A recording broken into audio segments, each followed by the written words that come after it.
De nuevo, me da mucho gusto poder compartir con todos ustedes este nuevo material.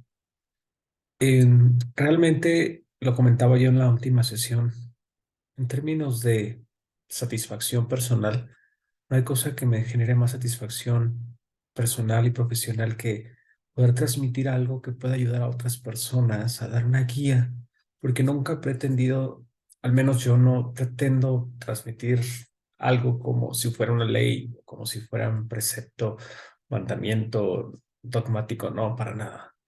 En realidad lo que quiero transmitir con mis mensajes es un punto de referencia quizás para que te dé un destello de luz y tú puedas continuar, algo así como si fuera un pequeño despertar de conciencia, ¿no? Bueno, pues en esta ocasión vamos a hablar de un tema bastante interesante y súper importante que todo agente de cambio debe de conocer, ya que desde mi enfoque con la agilidad ontológica considero que más allá de la metodología que estés utilizando para gestionar el cambio, más allá del proceso o del framework o de lo que tú estés llevando a cabo de manera técnica, hay aspectos humanos que debes de considerar en todo proceso de cambio y es justamente lo que quiero compartir en este breve video que espero te sea de gran utilidad. Voy a comenzar a compartir aquí mi pantalla para abordar el tema. Muy bien, 6 tips ontológicos para gestionar el cambio.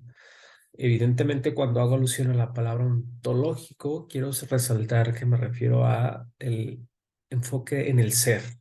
Esto significa que como seres humanos tenemos un comportamiento que puede ser detonado o inducido a ser potenciado en términos de facilitación del cambio, es decir, el individuo pueda participar, implicarse en el cambio, o bien existe una mayor resistencia.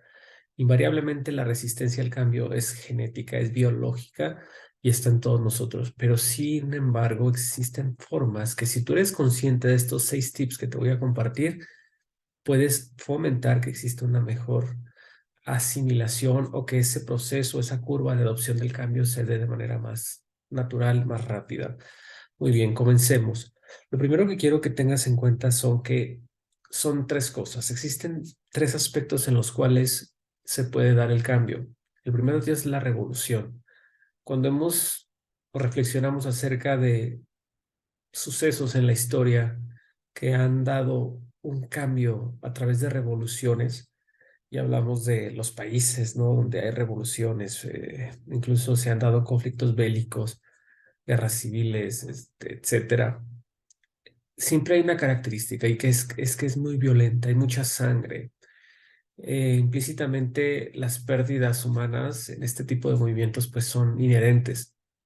Ahora, en términos de gestión del cambio organizacional, cuando tú impones el cambio, ya que la revolución es una de sus características, la imposición del cambio, es el típico CEO o el director que se levanta a partir de mañana, esto es lo que se hace sí o sí, y si no la puerta está muy grande, ¿no? Invitando quizás a que la gente que no esté de acuerdo se pueda marchar. Déjame decirte que esto suele ser muy, aparte de ser chocante, aparte de ser invasivo, despierta conductas agresivas en las personas, ¿no? Y tú lo has visto, ¿no? En las revoluciones, hablando de la historia, pues siempre ha habido movimientos de rebeldía acerca de esto.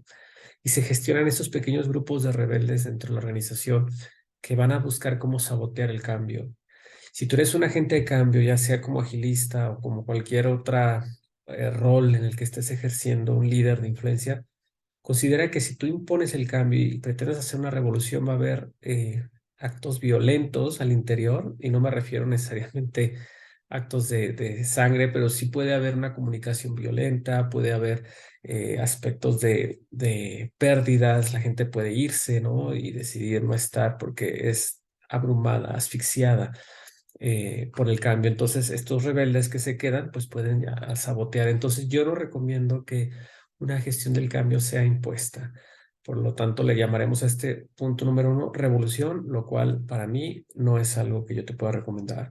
Punto número 2 es la evolución. Se dice, vamos a evolucionar.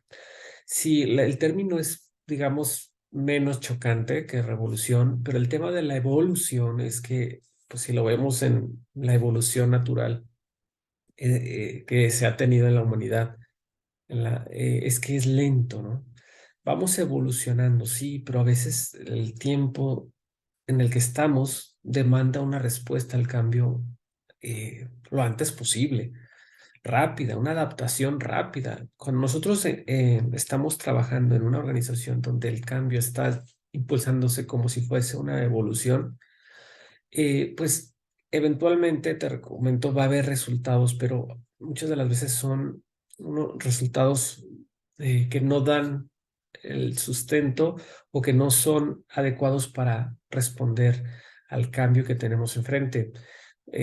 Generalmente también la evolución pues va generando una sumisión en las personas, se van entregando poco a poco, pero es una sumisión pasiva. Lo que queremos es personas que sean activas, quiere decir esto que se impliquen en el cambio. Por lo tanto, yo te diría, si ves el cambio como una evolución, pues podríamos hablar de que va a tener estas dos características. Va a ser lento, los cambios que estés dando van a llevar un proceso lento que a veces no es lo mejor para la organización ni para el entorno del equipo o los equipos que estás acompañando. Y por otro lado, la gente va a terminar siendo o adoptando una actitud pasiva, sumisa ante el cambio, pero quizás digas, no tengo resistencia, pero tampoco tienes el apoyo. Entonces, vámonos al punto número 3. El punto número 3 hablamos de un cambio, transformación, por transformación. Transformar, transmutar, cambiar la forma. Ok, aquí es donde viene el principal reto, porque lo que tenemos que entender es que si tú vas a generar un cambio que realmente transforme a la organización, y creo yo que es a donde todos los agentes de cambio nos impulsamos, tienes que buscar despertar en las personas la convicción. Quiere decir el convencimiento. Convencer significa que ambos van a unirse para vencer el reto que tienen adelante. De ahí viene la palabra convencer, ¿no? Importante mencionar que en términos de convicción hay que conectar más allá con las personas a los aspectos formales. Quiere decir esto a las conductas. Hay que penetrar más a los aspectos informales, a los sentimientos, a los pensamientos de las personas. Esto quiere decir que para que tú te vuelvas y repliques esto que tienes en otras personas, porque hay que entender que el cambio no lo haces tú. De hecho, hay una frase que me gusta mucho dejar en claro. Las personas no cambian por tus razones, sino por sus propias razones. Lo que tienes que hacer es conectar, y lo vamos a ver a continuación, con los pensamientos y sentimientos de las personas para que exista una convicción y decir, ¿cómo gano yo con el cambio? ¿Por qué me conviene cambiar? Esa es la cuestión. Una vez que la persona conecta con eso, vas a ir clonando ese espíritu de cambio en las personas y muy a su estilo y muy a su forma de ser, se van a ir transformando en agentes de cambio, sobre todo los líderes que son básicos en un proceso de cambio. Entonces, dado este contexto, pasemos a hablar de otro aspecto importantísimo. Las diferencias entre un jefe y líder, digo, hay muchísimas imágenes que tú puedes ver en internet donde se habla esto, pero yo quiero resaltar lo que te comentaba hace un momento de el líder llega más allá que el jefe. El jefe es la persona que le dice no hagas o sí hagas, haz esto o no hagas aquello. Se enfoca solo a la acción, al comportamiento, al aspecto formal, a lo que es visible. Y yo he escuchado expresiones en las organizaciones que he acompañado. Mira, esta persona llega y da órdenes y coordina, pero ¿qué es lo que pasa? Que cuando este jefe que se enfoca solo al actuar no está, pues se tiende a ver que el personal ya no responde, ¿no? De ahí vienen los famosos dichos de las abuelitas que decían, ¿no? Al ojo del amo el caballo engorda o es cuidada, hay resultados, pero solo al ojo de quién, de la persona que está siendo coercitiva en las acciones de otros. El líder, en cambio, llega a influir en el pensamiento y en los sentimientos de la persona. Esto es un proceso mucho más profundo y es donde entramos al tema ontológico. Un líder es capaz de influir porque cuenta historias de éxito a través de su ejemplo, pero también es una persona que lleva una total franqueza y honestidad en su vida, porque tampoco un líder es infalible, no es una persona que no muestre debilidades o vulnerabilidades. Esto es una utopía, esto es una falsedad. Los líderes tenemos fallas y esas fallas a veces ayuda muchísimo poderlas compartir con las personas y ser sinceros, ser honestos. Esto provocaría entonces quizás una conexión más empática de los otros hacia con el líder, al mostrarse como un ser humano, pero también mostrar un genuino interés en las otras personas, es decir, acercarse a sus colaboradores para saber realmente cuáles son lo que ellos sienten, lo que ellos piensan respecto a algo. Si tú puedes conectar con eso, vas a dar el primer paso hacia a generar convicción y que es lo que queremos impulsar el cambio como si fuese una transformación. Entonces, que te quede claro que cuando tú eres un líder y llegas a tocar los aspectos informales como lo es el pensamiento y los sentimientos, que déjame decirte que los sentimientos es lo más difícil de comunicar, porque para que se comuniquen los sentimientos en una relación debe de haber confianza, debe de haber hasta cierto punto una intimidad en el cual sabes que puedes abrirte con esa persona y que la persona no te va a etiquetar, no te va a juzgar, no te va a tratar de invalidar lo que tú sientes. Por el contrario, va a escucharte y va a buscar la forma sincera y genuina de apoyarte. Entonces, si tú eres un agente de cambio, tienes que conocer más a tus colaboradores, debes de acercarte a tu personal para que exista una semilla, puedas poner esa semilla de convicción en todos ellos. Dicho esto, entonces pasemos a ver cuáles son esos tips que te voy a recomendar para que puedas trabajar más en la parte de convicción, es decir, en el ser, de ahí que el término ontológico. El primero de ellos es que en todo cambio se necesita enfoque, porque si falta el enfoque vas a provocar confusión. Fíjate, esto es bien común y lo he visto muchísimas de las veces que decimos, muy bien, vamos a implementar una transformación y se toma la agilidad, dices, bueno, pues para que sea una transformación ágil, que nos lleve por tanto a una transformación digital. Ok, ¿qué es lo que pasa aquí? Generalmente cuando nosotros, los líderes, no se tiene un enfoque, un rumbo fijo hacia dónde vamos, una dirección marcada, esta dirección debe de ser clara y concisa, la gente empieza a confundirse. ¿Para dónde vamos? Y muchas de las veces se dice en las organizaciones hay problemas no es redundante, pero se dice, ¿no? En las empresas hay organizaciones, hay problemas de organización. Hay problemas de organización. Y la verdad es que no. Estamos viendo solo la punta del iceberg. Lo que pasa en las organizaciones es que hay problemas de planeación, de enfoque, de dirección. En lo que el top management o el high management se ponen de acuerdo y decir, vámonos por aquí, se dan a veces órdenes y contraórdenes que provocan o producen confusión.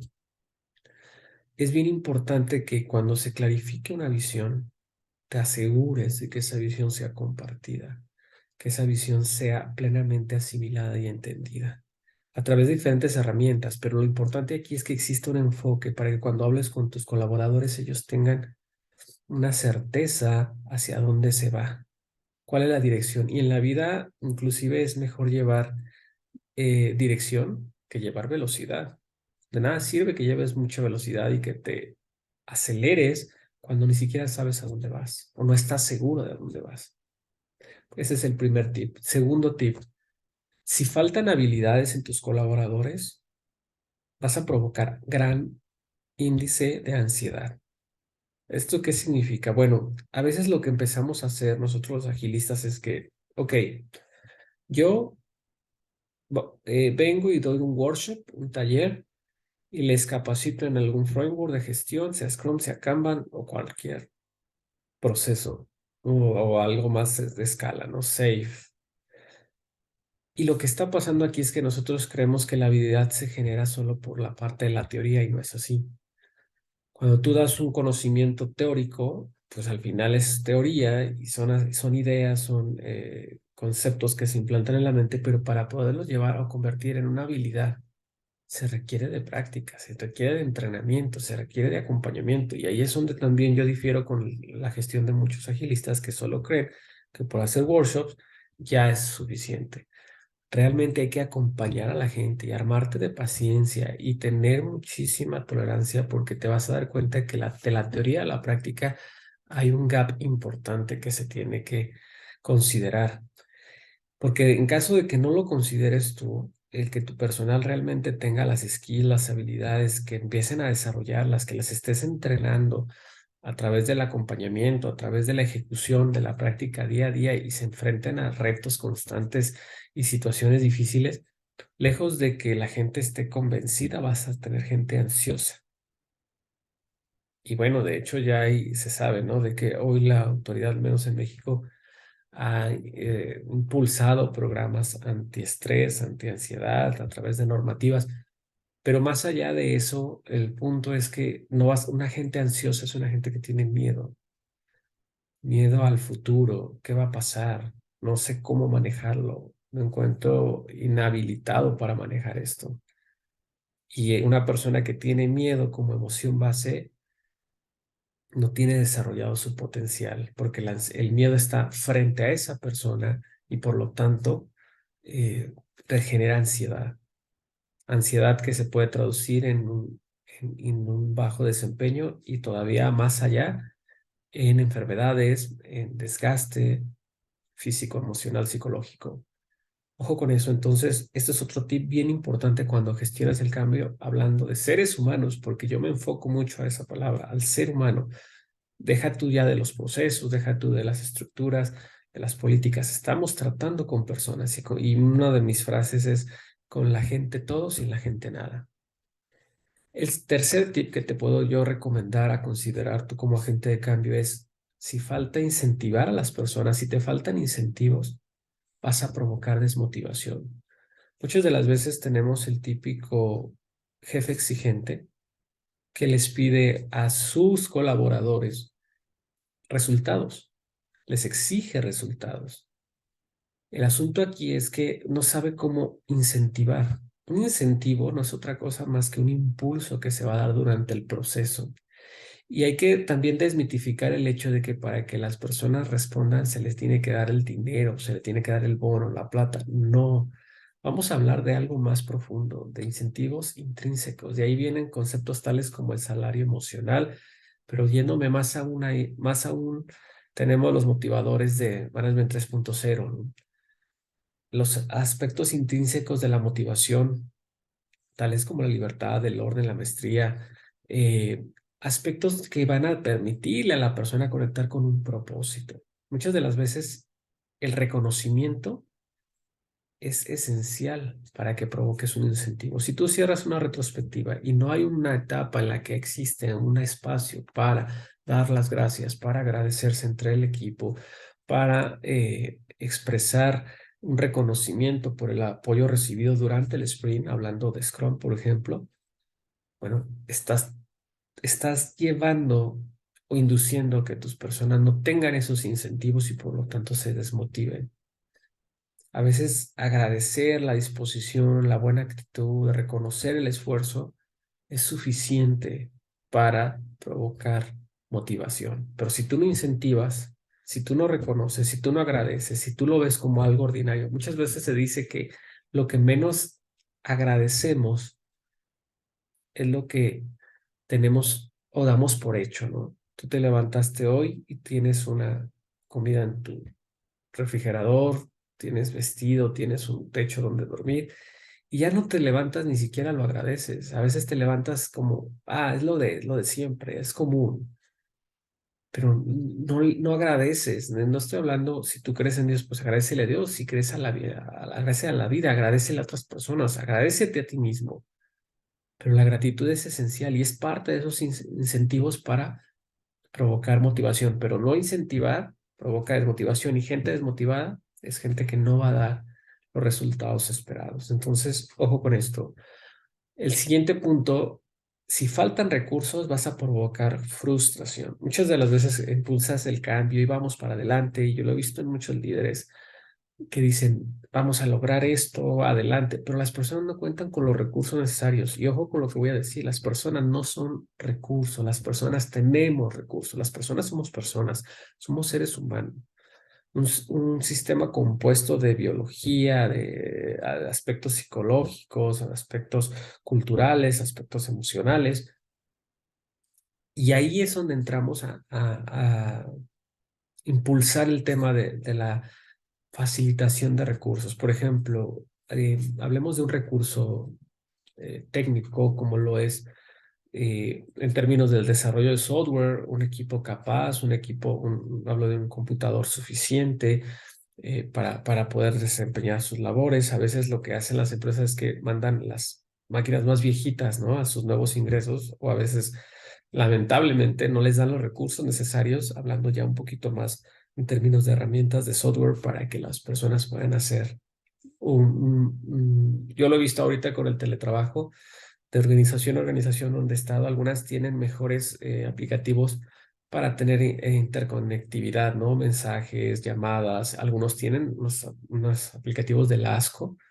Y al final, cuando tú tienes un aplicativo que no es lo suficientemente robusto para soportar el día a día de las personas en su accionar las herramientas, bueno, pues vas a provocar gente que esté frustrada, gente que quiere hacer las cosas, pero no puede hacerlas. ¿Por qué? Porque no tiene los recursos, no tiene las herramientas. Entonces, si eres Scrum Master, ojo con esto. Si eres Agile Coach, conecta con esto, sondea esto con con tu gente, con tu personal y ve cómo se encuentran respecto al uso de sus recursos, qué necesidades tienen puntuales y ahí enfócate. Bien, y con esto voy a cerrar. Si falta un programa de acción, vas a provocar pérdida de credibilidad. A ver, ¿a qué me refiero? Muchas de las veces tenemos toda la intención de cambiar y se manda el mensaje y se dice, no, nosotros queremos implementar ya esta transformación. Pero toda transformación tiene su momento de decir, bueno, diseñamos la estrategia, pero hay que enfocarnos también a la ejecución.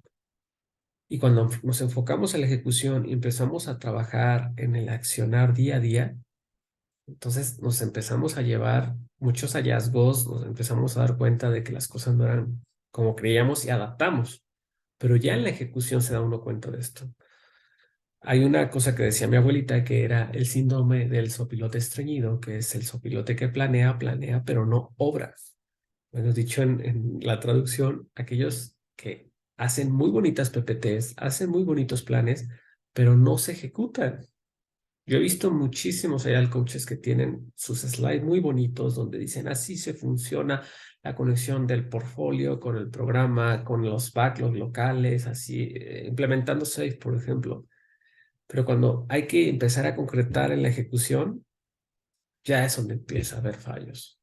Porque a lo mejor no hubo una buena planeación o a lo mejor no conectaron con la convicción de las personas, no hubo las conversaciones correctas y por mil factores empieza a haber una desconfianza, empieza a haber una pérdida de credibilidad. Sí, ya sabemos que muchas, como dice el dicho, ¿no? Mucho ruido y pocas nueces. Provoca pérdida de credibilidad en tu personal que no empieces a ejecutar o que no te impliques en la acción, porque a veces unos creen que nada más llegar y dar la orden es suficiente y así son muchos agile coaches. Yo te digo cómo lo hago, me voy y vengo después a ver cómo te fue. Hay que implicarse en la acción, hay que trabajar, hay que acompañar en la acción para que seas creíble al momento de llamar acción. Tú debes de ser parte de ese accionar. Entonces, en resumen, ¿qué te puedo decir? Bueno, pues todo esto que he compartido en este momento con este breve video, espero que lo consideres fuertemente para que cuando implementes tu estrategia de cambio, consideres estos tips que humanamente van a darte un enfoque distinto a cómo gestionar el talento humano, cómo conectar con las personas en el sentido de la convicción para que sea de una transformación orgánica y cuentes con gente que también impulse el cambio y lleven esto como si fuese una replicación, una polinización sería el término, y de esta forma se empiecen a dar resultados que te van a te van a llevar a tomar decisiones. De acuerdo, pues gracias de verdad, vamos a seguir compartiendo y que tengan un excelente día.